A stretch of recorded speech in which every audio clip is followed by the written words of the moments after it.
Hey guys, welcome back to my channel. So today's video is going to be how to achieve the perfect flawless tan.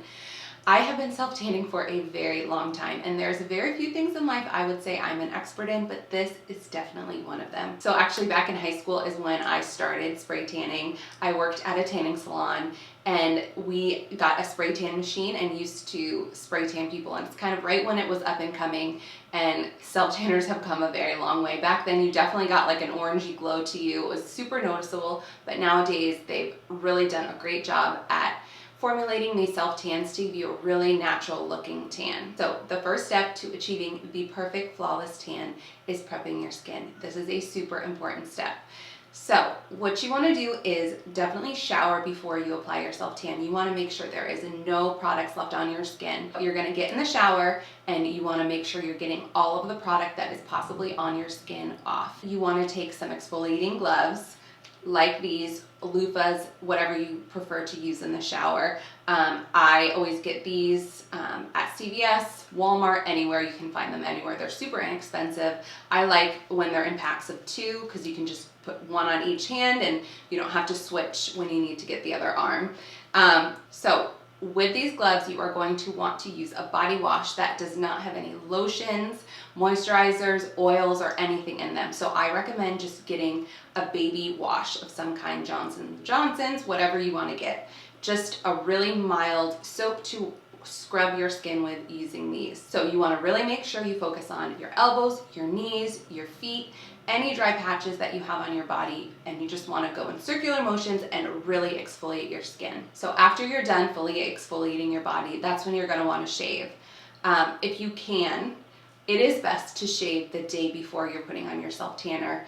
In my world, that never happens. I really don't have the time to plan all of this out. Usually when I'm putting on a self-tanner, it's kind of a last minute, I'm feeling really pale situation, but in the ideal world, you're wanting to shave the day before you apply your self-tanner because you're really opening up those pores when you shave, and the self-tanner can tend to collect in those little hair follicles. So once you've gotten out of the shower, you've exfoliated with your very mild cleanser that has no oils or lotions in it, you've shaven if you need to, you get out of the shower, and now you want to make sure you apply moisturizer. This one is my favorite. It was in my May favorites video. It's by Cetaphil. It's a very deeply hydrating lotion. I suffer with eczema, especially on the tops of my feet. It comes and goes as I eat dairy. So I will get these really dry patches on the tops of my feet. I tend to be dry on my knees and my elbows, and definitely on your hands. So in any places where you feel you have dry skin or kind of rough patches, you are going to want to go in with lotion and make sure to moisturize those areas. You really want to try and focus and not getting the lotion everywhere and just in those key areas. But that's really going to help that self-tanner not cling to those areas and give you like really dark patches. So another 2 areas that you are going to want to apply lotion that I hear very few people suggesting is in your underarms and in your bikini area, especially if you have just shaved. So this will help prevent the self-tanner from sticking to the hair follicles and giving you darker spots wherever like your hair would be.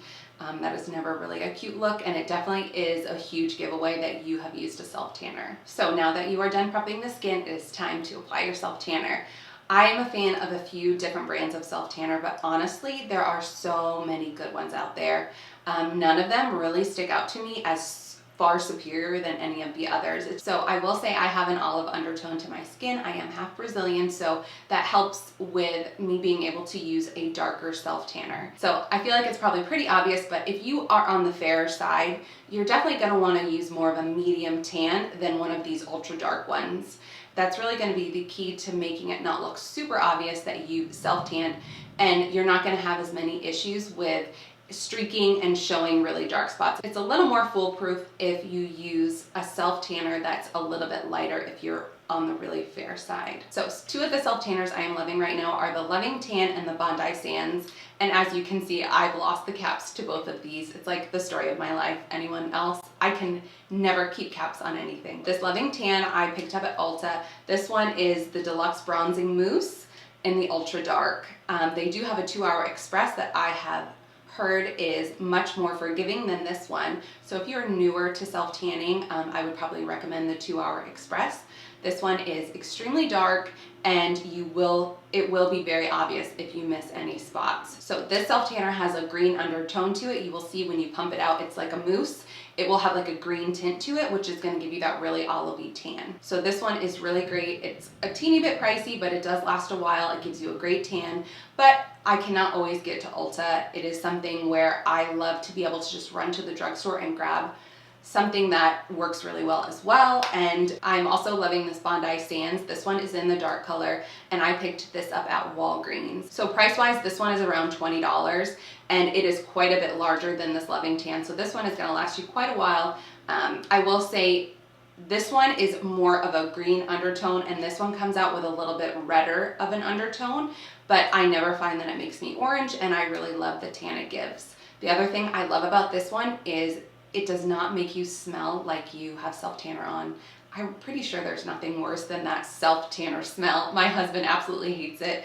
I'm sure most husbands and spouses and partners hate that smell as well. So that's a great thing about this one. You're not gonna reek like self-tanner. So I have really sensitive skin on my face. I am very acne prone. I've dealt with acne my whole life, and I do find all self-tanners, if I use them on my face, do cause me to break out. So I was searching for a great self-tanner for my face. I came across this Luxe The Face. These are quite pricey, I will say that, but I have had this jar for almost 8 months now, and I still have over half of it left. But these are meant to be mixed in with a moisturizer or a serum, and it's not something that's gonna give you, on the first time, as dark of a tan as your self-tanners. It's more of a gradual 2 to 3 day buildup with these, which is really nice, because if you make a mistake with something on your face, it's really hard to hide it. You cannot cover it up. So in my opinion, you don't want something that's super strong and put that on your face, because if it sticks somewhere you don't want it to, or looks really bad, you're kind of stuck with it. So I do like that these are a little more on the gradual side, and I really feel like they're worth the price. So I feel like what you apply your tan with is super, super important. And I absolutely love these tanning mitts by Loving Tan. These are the best tanning mitts that I have found. They last forever. You can just pop them in the washer, or just rinse them out in your sink after you use them. This one I've had for 6 months at least, and it's lasted forever. I never get any self-tanner on my hands, and it applies a tan so flawlessly. So you stick the mitt on your hand. You're gonna wanna just put 2 to 3 pumps of any of the foams onto the mitt, and when you go to apply it on your skin, you really wanna use circular motions, and you really want to buff it into your skin. Make sure you always start, like for instance on your arms, on the tops of your arms, because that's where most of the self-tanner is going to go. So everyone gets the darkest tan on the outer parts of their body, not the underneath. So you wanna make sure you don't start here and make this the darkest part of your skin, because it will be really obvious that you put on self-tanner. So when I go to apply my self-tanner, I always start with my legs. I usually do 2 to 3 pumps per section, so 2 to 3 pumps for my calves, 2 to 3 pumps for my thighs, and then at the very end, I do not add any more tanner, and then I will do my feet. So you want to be really careful with your feet. That is an area that's really going to show that you have used a self-tanner. So I do not apply any more product to the mitt. I just use the residue that is left, and I just really buff it in. You want to be really careful around your ankles, obviously, and then like in between your toes. You definitely want to put, like, make sure you get in those areas, but obviously not with a lot of product. You just do not want to see a huge variation between white skin and like your self-tanner. So just be very mindful in those areas. But like I said, if you use that lotion before, it's really going to help prevent any of the self-tanner clinging to any of the drier areas. Another area that you want to make sure you do not apply too much self-tanner to is your bikini area. The last thing you want is it to be darker in that area. It is not a cute look at all. So like I said, you should have applied some lotion there before to make sure you do not get too much self-tanner, especially in any of the hair follicles in that area.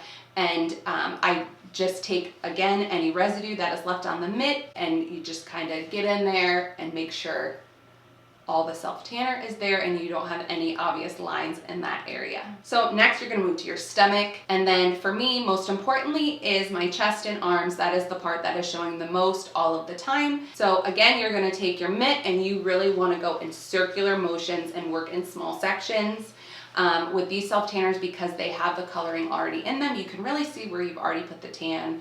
Under here is an area that I tend to have issues with missing, so you just want to make sure you're covering every little inch of your body. The other area that I would say, just do not apply any more self tanner to the mitt, just use the residue that's left in there, is your underarms. Like, I wouldn't go crazy adding tons of self tanner under there, because it's not going to look good if that's a really dark area. For many people, your back is one of the hardest areas to self tan. You got to call your husband, your spouse, your partner, your friend, hey, can you come in here and get my back for me? Well, no more. I have found the best product for putting self tanner on your back. I got this off Amazon. This thing is absolutely amazing. It will change your tanning game. Like, no joke. This thing is amazing. So this is almost the same material as this tanning mitt, very velvety feeling. So with this, I pump self tanner like 6 dots all across the way, like not full pumps, but like half pumps, all the way down this. And then you are going to take it and you are able to get every little teeny bit of your back. Like, this thing is so amazing. I wish I would have found this so long ago. It's really affordable and it will make a huge difference. So the very last part of my body that I apply self tanner is my hands and like around my wrists. This is going to be the biggest giveaway that you have self tanner. So you want to be super careful while applying self tanner to your hands and around this wrist area. I highly recommend not adding any more self tanner to the mitt when you go to do your hands and around your wrists. You're just going to want to use the residue that is left on the mitt. So I kind of just do like swiping motions and kind of like feather it into my hands. Honestly, I don't want my hands to be super dark. I feel like it's not really a good look. It definitely can look bad around your cuticle area. So I just kind of naturally start up here and like feather down and make sure that just a very little bit of self tanner is everywhere, so my hands are not drastically whiter than the rest of my body, but I definitely don't want them being super dark either. And then you're going to move on to your wrist. So this area, you're just going to want to really make sure you buff it out and that there is not too much self tanner here, because you definitely can get a huge line between your wrist and the palm of your hand. So now that you are done applying your self tanner everywhere, you want to stay far, far, far away from any water. So if you need to brush your teeth, give the dog water, wash the dishes, anything like that, you want to make sure it's done before you have applied your self tanner, because any water is going to create huge spots and make it super obvious. So what I do is I take either baby wipes or makeup wipes. I have just baby wipes everywhere all over my house, so I usually use baby wipes. And you're going to want to make sure you go in and get all the little areas on your hands. You want to make sure you get in between your fingers, all over the palms of your hand, to remove any excess self tanner, but you definitely don't want to go in and wash your hands because it's just going to create a mess. So baby wipes or makeup wipes are a must. So for me personally, I always self tan at nighttime. And the next day when I go to wash my self tanner off, it's something where you're not going to want to go in and scrub crazy at your skin. Self tanner naturally wears off as your skin exfoliates, so the more you exfoliate, the more the self tanner is going to wear off and the faster it's going to wear off, which obviously you just did all this work, you want it to really last. So I always just jump in the shower and I will use some good soap in areas that I need it, if you know what I mean, and just kind of rinse off everywhere else. So a huge factor to a flawless tan and making sure your tan really lasts and wears off really well is how you take care of your skin afterwards. So a self tanner can definitely be drying to the skin, and the more moisturized your skin is, the longer the tan is going to last, the less your skin is like exfoliating off. So I highly recommend, again, I love this Cetaphil moisturizer. Every time you shower, moisturize. So the last thing I'm going to talk about is definitely not a necessary item, but is something that I feel like really helps extend the length of my tan and how well it wears, and that is this Jergens Natural Glow in the Shower Moisturizer. So this is something you use after you've taken a shower, while you're still wet, you rub it all in. This product is almost impossible to misuse. It has a very light level of self tanner in it. It will really help your tan not fade as quickly, and it's going to keep your skin moisturized. So you're really not going to get any of those crazy patches or wear spots anywhere on your body. You're darker self tanner is just going to very naturally fade off, and this is just going to keep you with a constant glow. The next time you go to apply your self tanner, that's when you're really just going to want to exfoliate your skin again and try and get off whatever remainder self tanner is left. And you just start the cycle all over again. So really, those are all the steps that I have to applying a perfect flawless tan. I hope you guys found this video helpful. If you did, please be sure to give it a thumbs up and subscribe if you have not yet. I really appreciate all of you watching, and I will see you very soon in my next video. Bye.